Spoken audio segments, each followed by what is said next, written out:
Welcome to the RV Park Mastery Podcast, where you will learn the correct way to identify, evaluate, negotiate, perform due diligence on, renegotiate, finance, turn around, and operate RV parks. And now, here is your host, the fifth largest owner of RV and mobile home parks in the U.S., Frank Rolfe. Managers and contractors, a toxic combination. This is Frank Rolfe of the RV Park Mastery Podcast. We're going to talk about the pitfalls that can prevail when you have relationships between the manager and then the contractor, where you don't set certain boundaries and let them have influence and kind of run wild and the terrible things that can happen from that. So let's look first at what happens when you have something you need done at your RV park. Let's assume that you need to get some trees trimmed, as an example.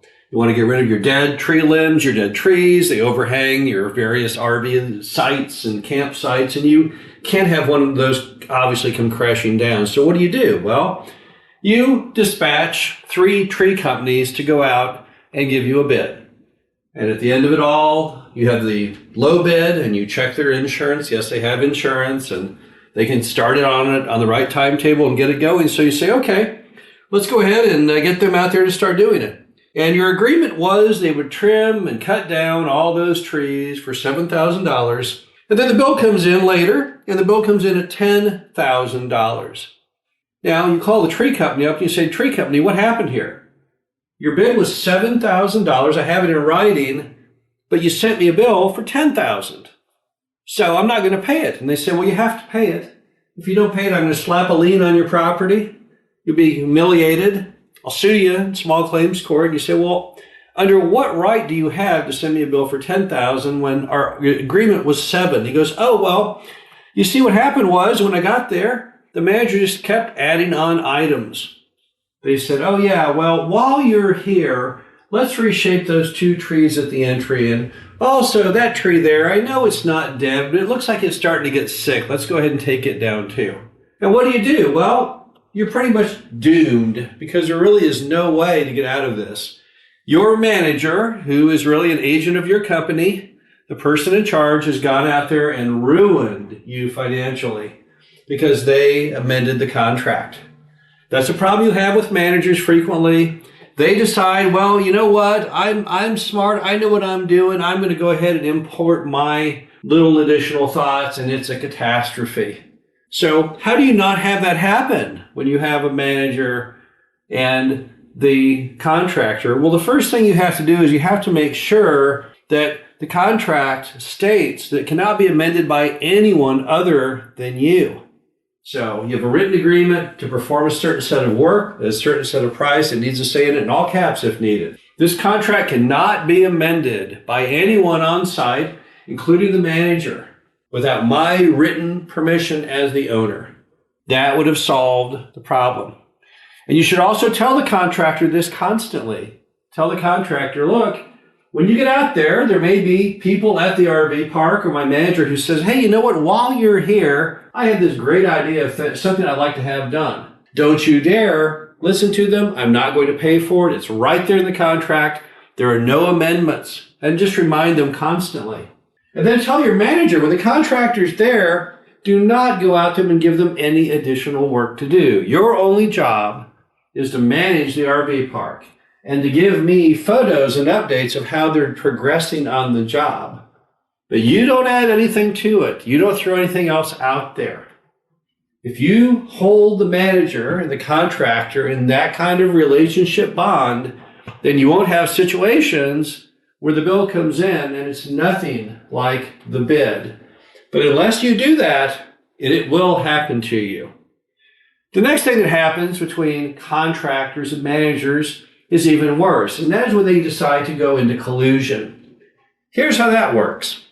Let's assume you've got a problem out at the RV park, your water line is broke, and water's going everywhere, and the manager tells you it's a really big issue, there's so much water, we got to get all over this thing. And I talked to ABC Plumbing, and they said they can come out and start on it right now. And you know what? If we don't get it done, the city came by and they said they're going to shut our water off. Can't have such a leak going on, so we got to get it done. So what do? Well, you're desperate to get it fixed. You trusted the manager. You say, okay, well, I guess then let's get it going with ABC Plumbing. But how much will it be? And they said, I don't know. Let me get ABC out here and get it going, and we'll give you a price. So then they call you up and say, okay, ABC is here. And ABC, after looking over the job, they said they can get it done, but it's going to cost about $4,000. You say, wow, that seems like a lot. They said, well, I know, but it's a pretty big old leak. Sure is, looking pretty terrible. So you say, okay, well, let's get it going. And then what happens? Well, you get a bill for $4,000, so they got that right. But the problem is you never had a water leak. Or if you had a water leak, the actual cost to fix it was the $1,000 that you thought it would have been. And they end up splitting the proceeds. So basically, they'll give the manager half of whatever you send. So you'll send the plumbing company $4,000. They'll pay the manager $2,000 and say, hey, let's do that again sometime soon. That was fantastic. Now, how do you guard against that? Well, the way you guard against that is you say, well, if there's a big old water leak, send me the picture. Show me the video of that big old water leak. Show me the photo and the video of someone actually doing the digging. I want to see them out there digging. I want to see, okay, there's a line. Now I see it's losing water. I want to see the patch. I want to see that everything's dry around it, that the patch has worked, and I want to see them burying that again. You've got to get more granular into what the problem is to make sure you're not being scammed. Also, it's a good idea when you have contractors, particularly plumbers. Plumbers over time have proven to be the worst at this. I don't know why that is. Why not electricians? I don't know. It's something about plumbers. It's been our experience. So what then happens is you got to make sure that you change that plumbing contractor on a frequent basis. Don't let the same plumbing contractor suddenly start popping up over and over again. That's the first sign that something bad is going on. What do? Well, you tell the manager, hey, you know what? Yeah, let's try out somebody new. I don't want to use ABC. Oh, no, got to use ABC. They're the best. Well, no, I want to use somebody else. Because when the manager presses to use that contractor, that's a good sign there's collusion. Here's what we see sometimes. An RV park never had any problems at all. And then suddenly it starts popping up over and over and over. Same problem. Seems kind of weird, doesn't it? Been on for years, decades, never any issue. And suddenly, bam, problem after problem after problem is all popping up. What could it be? Well, I can tell you what it would be. It's probably collusion. And speaking of collusion, another problem you have with RV park managers and contractors is nepotism.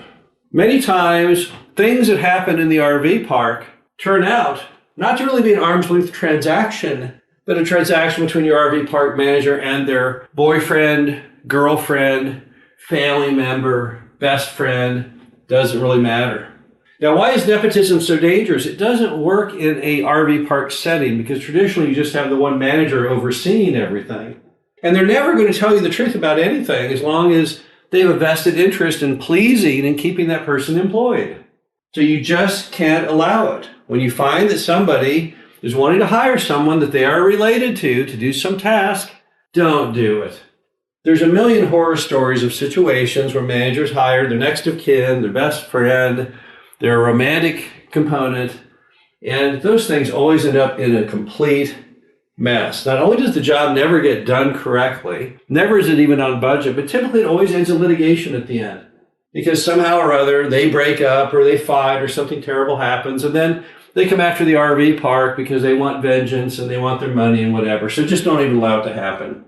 If someone's last name is Smith and they want to hire a contractor and it's called William Smith and Sons, you got a huge problem going on. So make sure that when you hire contractors, that they are in fact third parties that are not related to the manager. And the final component when you have between managers and contractors is you've got to play a more active role in vetting those contractors. Every contractor that ever sets foot on your RV park must, at a minimum, have a contractual agreement in writing, parts and labor, when the start date will be, and insurance. You can't just let your RV park manager hire people to do jobs, because the problem is everything I've just described is going to happen when you let your guard down and let them start doing that. That does not mean that you have to micromanage. You don't have to go be the one to call every time there's a leaking faucet. However, you do have to vet who those contractors are. You can't let them just pick and choose themselves. If they want to give you a slate of 3 or 4 options, that's fine. If you want to go ahead and get the insurance and stuff and make sure everything's fine with those, that's fine too. but you have to play a more active role, because if you look at how much money goes out the door with contractors, you can really ruin your budget for that month or even that year if you let the manager and the contractor run wild. This is Frank Rolfe, the RV Park Mastery Podcast. Hope you enjoyed this. Talk to you again soon. Thank you for listening to the RV Park Mastery Podcast. Be sure to visit us at www.rvparkmastery.com, where you can learn the correct way to identify, evaluate, negotiate, perform due diligence on, renegotiate, finance, turn around, and operate in RV parks.